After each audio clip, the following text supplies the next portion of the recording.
Waalaikumsalam warahmatullahi wabarakatuh. Untuk memulai pelajaran kita pada hari ini, ada baiknya kita berdoa. Ayo, siapa yang mau memimpin doa? Ya, oke. Silahkan Farhan. Marilah teman-teman, sebelum pembelajaran dimulai, sebaiknya kita berdoa dahulu. Berdoa dimulai. Selesai.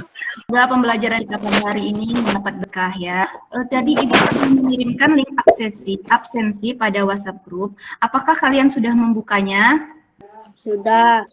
Oke, sudah ya. Kalau itu mau lihat, apakah kalian sudah siap belajarnya? Coba mana pena dan buku. Ya, udah siap semua, sip. Pinter ya, udah siap semua buku dan penanya. Selanjutnya, untuk semangat belajarnya, yuk kita tepuk semangat. Ingat kan masih tepuk semangat, Ibu yang mimpin ya. Oke, semuanya tangannya diangkat. Tepuk semangat. Semangat.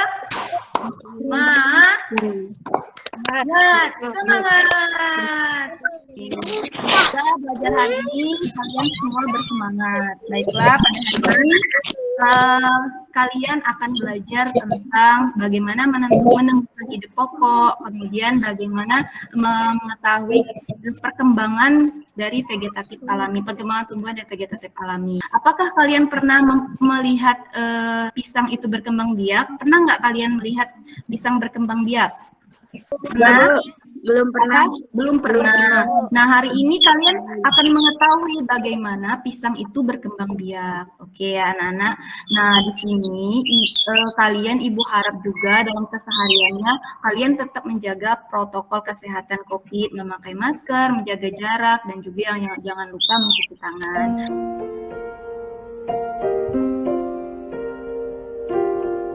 Ini Ibu meminta kalian untuk melihat gambar.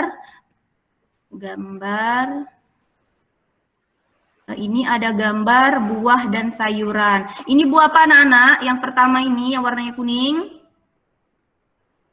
Buah apa itu? Kan buah pisang. Ini apa ini nak? Buah Merah. Ini gambar apa? Pernah makannya buah ini? Iya, strawberry. Ini sayur ini, suka digoreng, dijual. Terong. Ini ubi, ya, memang tampak seperti terong. Yang ini apa ini? Untuk bagus untuk mata. Ini apa? Wortel. Sip. Nah, apakah kalian pernah melihat bagaimana tumbuhan ini berkembang biak? Belum. Oke, baiklah. Selanjutnya akan menampilkan video kepada kalian. Kalian simak videonya ya. Perkembangbiakan tumbuhan vegetatif alami. Perkembangbiakan vegetatif adalah perkembangbiakan tanpa melalui proses penyerbukan. Perkembangbiakan secara vegetatif dibagi menjadi dua, vegetatif alami dan vegetatif buatan. Vegetatif alami adalah proses penyerbukan tanpa dibantu dengan perantara manusia. Contoh perkembangbiakan vegetatif alami yaitu dengan cara spora dialami oleh tumbuhan lumut dan paku. Tunas dialami oleh tumbuhan pisang, bambu, dan tebu. Tunas adventif dialami tumbuhan cocor bebek, sukun, dan cemara. Ubi batang dialami oleh tumbuhan kentang dan ubi jalar. Umbi lapis dialami oleh tumbuhan bawang merah, bawang putih, dan bunga bakung. Akar tinggal dialami oleh tumbuhan jahe, kunyit, dan lengkuas. Geragi atau stolon dialami tumbuhan semanggi, arbei, dan pegagan. Nah, jadi tadi itu adalah contoh dari penjelasan dan contoh dari perkembangbiakan vegetatif alami. Selanjutnya, Ibu sudah membagikan kalian bahan ajar yang ada pada WhatsApp group. Kalian buka bahan ajarnya. Kemudian juga ada LKPD. Kalian kerjakan selama 10 menit. LKPD itu Ibu kasih waktu. Silahkan mengerjakan.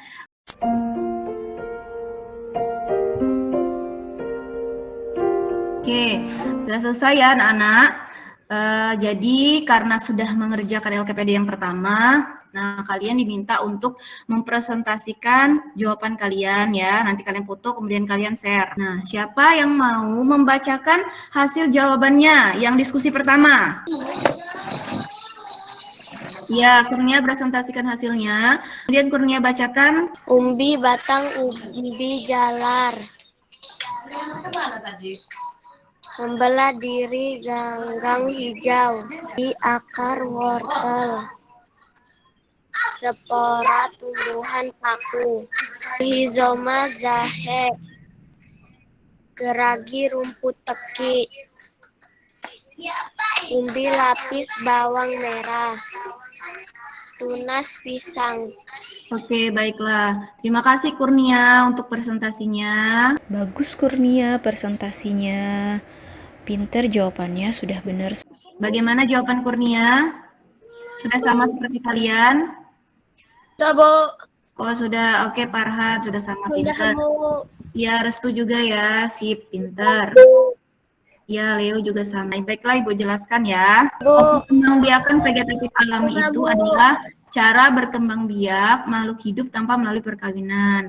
Nah, contoh perkembangbiakan vegetatif alami, yang pertama ada ganggang hijau dengan cara membelah diri, kemudian spora dengan cara spora contohnya tumbuhan paku, jamur, dan ganggang, kemudian akar tinggal itu contohnya jahe, lengkuas, kunyit, temulawak, rumput, umbi lapis itu bawang merah dan bawang putih, cuma bawang-bawangan itu umbi lapis ya anak-anak. Kemudian umbi batang itu ubi jalar dan kentang, umbi akar itu yang tadi kalian kerjakan wortel, kemudian rumput teki itu geragi, dan yang terakhir tunas itu pisang. Selanjutnya, Ibu akan memberikan kalian teks. Nah, ini ada teks ya. Teksnya bisa dilihat jika di PowerPoint kurang jelas, Ibu sudah mengirimkannya di bahan ajar, bisa dibuka bahan ajarnya. Kalian baca, coba yang paragraf 1, hanya paragraf 1 saja ya. Siapa yang mau membacakan? Paragraf selanjutnya bisa dibaca dalam hati. Saya, Bu. Ya, paragraf 1 saja ya, boleh Farhan. Indonesia adalah negara kepulauan yang terletak di garis khatulistiwa. Indonesia memiliki dataran tinggi dan dataran rendah dan perairan. Oke, selanjutnya bisa kalian baca dalam hati ya, dari bahan ajar yang sudah Ibu bagikan. Dari teks tumbuhan itu, nanti kalian menentukan apa sih ide pokoknya, bagaimana cara menentukannya, siapa tahu sudah lupa, jadi simak video berikut ini. Halo anak-anak semua, hari ini kita akan belajar tentang menentukan ide pokok bacaan. Yuk sama-sama kita cari tahu. Apa itu ide pokok? Ide pokok adalah masalah yang dibahas dalam suatu paragraf. Nama lain ide pokok yaitu gagasan utama, gagasan pokok, pikiran utama, ataupun pikiran pokok. Nah, bagaimana ya cara menentukan ide pokok? Cara yang pertama, ide pokok diambil dari kalimat utama. Perhatikan bacaan tersebut. Bacaan tersebut terdiri dari 4 kalimat. Kalimat utama dapat terletak di awal, di tengah, ataupun di akhir. Kira-kira dari bacaan tersebut di mana ya letak kalimat utamanya? Ya, betul. Kalimat utamanya ada di awal paragraf. Kenapa? Karena di kalimat kedua, ketiga, dan keempat sama-sama menjelaskan tentang nasi. Berarti kalimat utamanya terletak di awal paragraf. Dengan begitu, ide pokok dari bacaan tersebut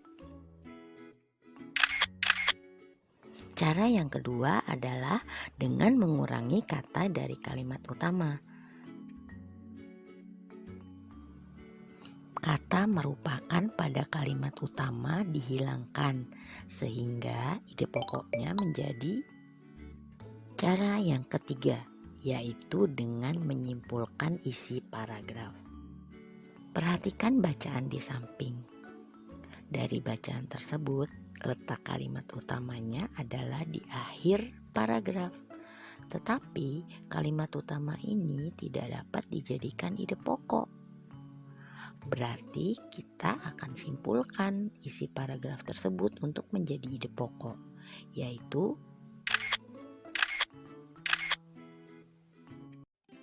kalian kan sudah Ibu kasih tadi ya LKPD-nya.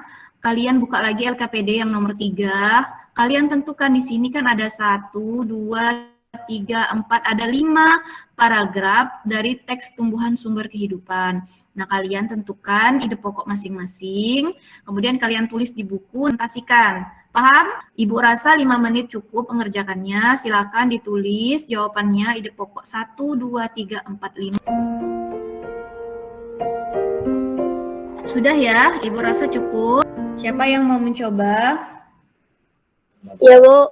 Ya, oke Leo silakan. Oke, kita simak jawaban dari Leo. Coba Leo jawabannya di share sama teman-temannya. Paragraf 1, Indonesia adalah negara kepulauan. Paragraf 2, dataran rendah adalah daratan yang memiliki ketinggian 0-200 meter di atas permukaan laut.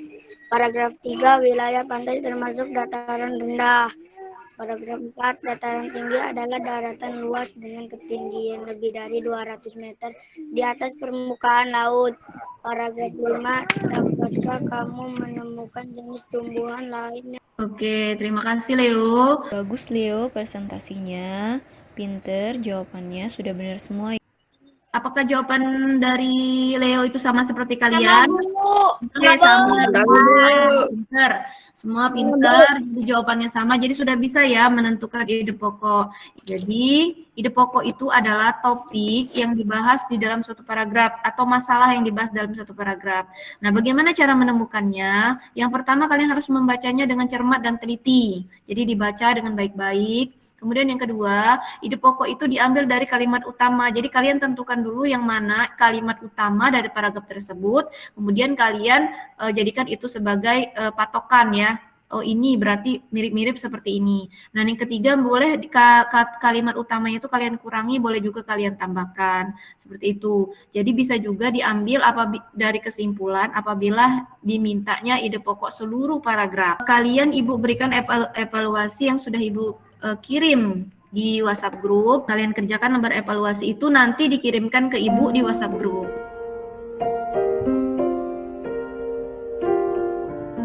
Apakah pelajaran hari ini menyenangkan? Bagaimana pelajaran hari ini?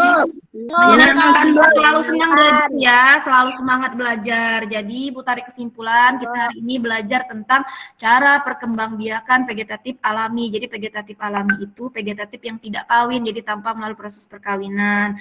Nah, contohnya ada tunas, umbi batang, umbi akar, umbi lapis, kemudian geragi, rizoma ya.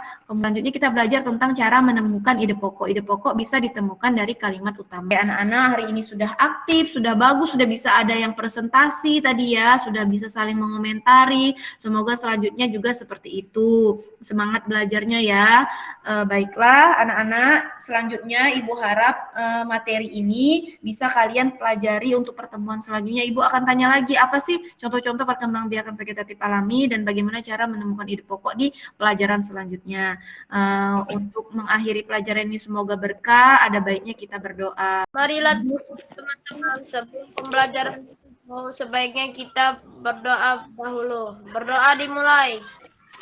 Selesai. Oke, terima kasih Farhan, terima kasih anak-anak. Bu tutup dengan Assalamualaikum warahmatullahi wabarakatuh. Waalaikumsalam warahmatullahi wabarakatuh.